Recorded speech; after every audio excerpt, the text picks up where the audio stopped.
దేశవ్యాప్తంగా 50,000కు పైగా ఆవులు ప్రతిరోజు అతి కీలకంగా చెప్పబడుతున్నాయి.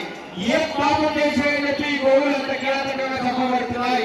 ఈ మధ్య ఈ పర్యావరణం బాగుండాలంటే ప్రపంచంలో ఒకే ఒక ఆయుధం ఈ గోమాత రక్షణ. ఆవు మూత్రం పేరు మాత్రమే ఈ భూమిని సస్యశ్యామలం చేసి రామాయణ మహాభారత కాలం నుంచి ఈ భూమిపై మనం వ్యవసాయం చేస్తూ వచ్చాం. భూమిలో 10 సూక్ష్మ పోషకాలు లేకుండా తయారయ్యాయి. ఒక ఆవు మూత్రం ఆవు పేరు మాత్రమే ఈ భూమిలో సూక్ష్మ పోషకాలు అందిస్తుంది. మనందరం కూడా ఆరోగ్యంగా ఉండే ఆహారాన్ని అందిస్తుంది. అలాంటి ఆహారం కోసం భవిష్యత్ తరాలు బాగుండాలంటే ఈ గోవు ఉండాలి. ఈ గోవు ఉండాలి. మనందరి బాగుండాలి.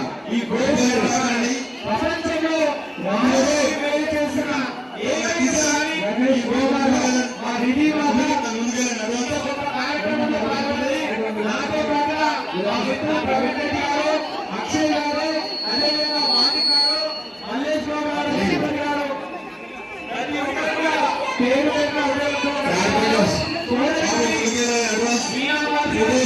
రాజ్ కుమార్ గారికి ఆలయ కమిటీ ప్రతి ఒక్కరు